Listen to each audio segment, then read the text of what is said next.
kailanman sa aking palad ang iyong pangalan. Malilimutan ba ng ina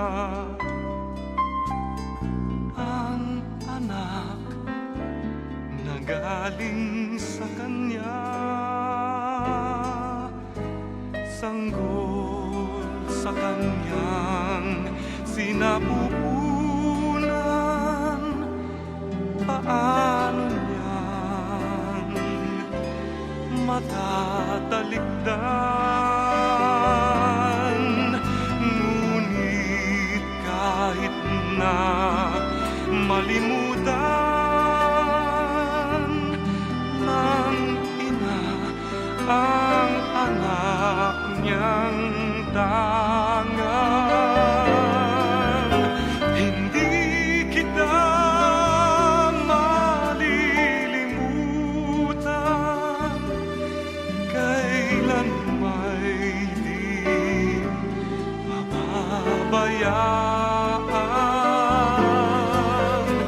Hindi kita malilimutan, kailan may di mapapabayaan.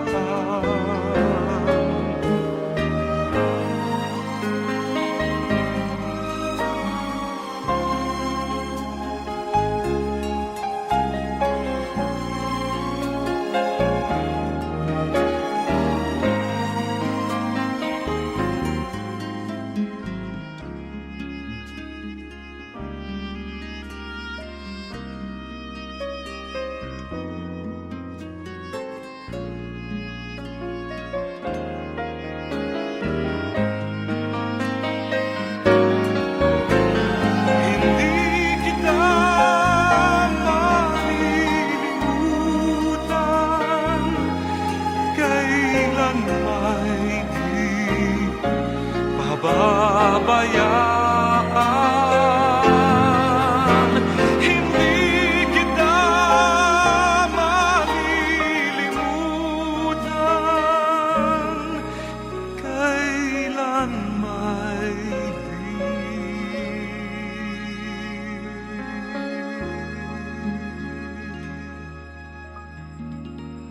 pababayaan.